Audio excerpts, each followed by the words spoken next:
Assalamualaikum warahmatullahi wabarakatuh. Waalaikumsalam warahmatullahi wabarakatuh. Nah, jadi sekarang aku bersama teman-teman kelompok sudah berada di rumahnya Ibu Wiji, nggih Bu? Ya. Nggih, di sini kami akan mewawancarai dan bertanya-tanya mengenai sekolah lansia tangguh yang ada di Desa Jatinom.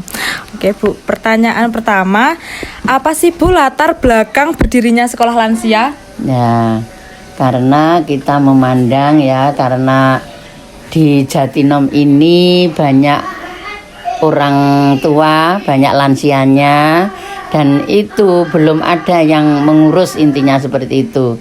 Maksudnya yang mengurus itu bukan ngopeni ngedusi terus makani, tidak, tapi mengurus untuk masalah pendidikan. Nah, untuk lansia itu memang belum ada, tapi kalau kayak balita, kayak remaja itu dari desa kan sudah ada.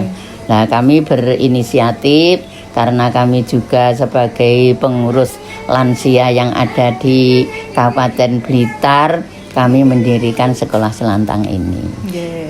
Nah, siapa sih Bu perintis atau pendiri dari sekolah lansia tangguh ini? Nah, untuk perintisnya itu dimulai dari organisasi Aisyah, terus kita kerjasama dengan perangkat desa, khususnya Bapak Kepala Desa, terus kita kerjasama dengan BKKBN yang ada di Kecamatan Kanigoro.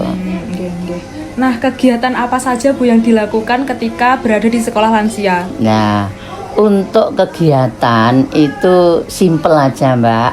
Yang pertama kita berdoa ya, berdoa untuk bagaimana kita mau belajar, kayak seperti anak-anak yang masih kecil di sekolahan itu, kita belajar seperti itu.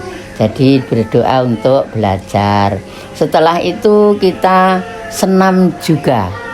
Senam itu artinya senam kita mengasah atau biar kita tidak pikun, kita adakan senam mencegah pikun. Nah, setelah itu sebelum materi kan kita mendatangkan pemateri itu dari dinas-dinas. Sebelum itu kita menyanyikan lagu Indonesia Raya itu pasti. Terus kita menyanyi Mares Lansia Tangguh, seperti itu. Kurang lebih kegiatannya seperti itu, nggih? Iya, dan nanti setelah itu acara inti ada materi-materi. Dan materinya itu bervariasi juga. Boleh disebutkan Bu materi apa saja yang diajarkan di sekolah lansia? Ya, pertama ada keagamaan, keterampilan, terus kesehatan, terus tentang gizi, terus tentang menjaga bagaimana badan ini tetap fit dan tetap sehat. Dan ada juga itu ada keterampilan-keterampilan, contohnya kita kemarin itu membuat sabun mandi, itu ada. Terus kita bercocok tanam, itu kita yang mendatangkan dari PPL pertanian, seperti itu. Terus untuk sekolah lansia ini tuh dikhususkan untuk lansia di daerah Jatinom saja atau buat umum ya Bu? Nah, untuk sekarang ini memang khusus di Jatinom saja. Tapi selanjutnya kalau ini sudah selesai, sudah wisuda, kami akan mendirikan di masing-masing cabang yang ada di Kabupaten Blitar ini.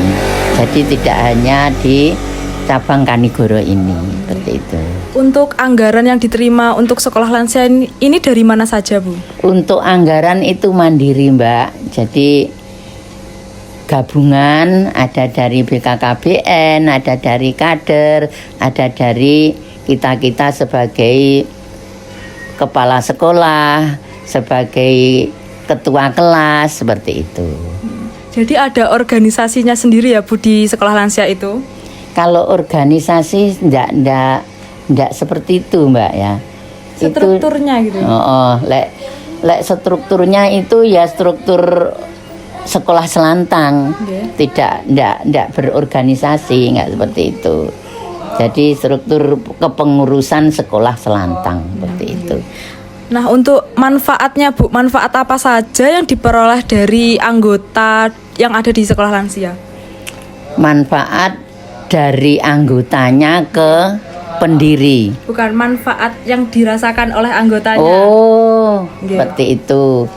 Insya Allah, kalau saya tuh pernah menanya kepada masing-masing murid, masing-masing lansia, itu semuanya bergembira dan semuanya itu mendapatkan ilmu tambahan.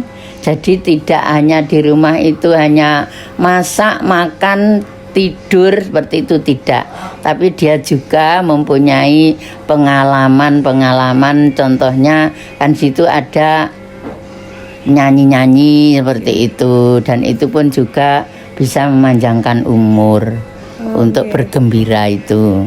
Dan seperti itu, kalau lansia itu intinya tidak boleh susah seperti itu. Harus senang terus gitu.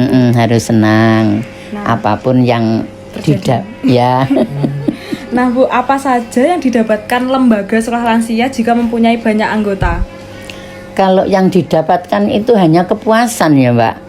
Kepuasan karena ini kita ini sebagai apa ya namanya pekerja sosial. Nah itu kalau banyak muridnya dan insya Allah menjadikan manfaat bagi si murid, insya Allah kami puas dan bangga.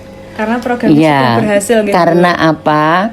Karena sebaik-baik manusia yang ada di dunia ini, manusia yang masih dibutuhkan oleh sesama, oleh orang lain, seperti itu. Nah, pertanyaan terakhir nih Bu, apa sih Bu respon dari masyarakat atau dari anggota sekolah lansia setelah diadakannya program sekolah lansia tangguh ini? Nah, alhamdulillah respon dari semua lansia itu mintanya terus dan terus sekolah seperti itu. Bahkan loh kita buat sebetulnya dari atasan itu harusnya sebulan sekali sekolahnya itu. Tapi di sini mintanya itu kalau nanti lama-lama nanti kami lupa untuk pelajarannya seperti itu. Akhirnya kami bikin dua kali sebulan seperti itu. Jadi respon masyarakat itu sangat Ya, sangat antusias, ya, Yeah. sangat antusias dan insya Allah kayaknya sangat bermanfaat seperti itu. Oke, itu saja teman-teman yang bisa kami tanyakan kepada Ibu Wiji. Untuk lebih lengkapnya akan dijelaskan dalam laporan yang akan kami buat. Terima kasih kepada Ibu Wiji sudah meluangkan waktunya kepada kami untuk mewawancarai mengenai program Sekolah Lansia Tangguh. Terima kasih Ibu. Sami-sami, sama-sama. Semoga sukses semua. Amin. Dan anak-anak ini jangan lupa ya menjadi anak yang soleh dan solehah. Amin. Oke. Wassalamualaikum warahmatullahi wabarakatuh. Waalaikumsalam warahmatullahi wabarakatuh.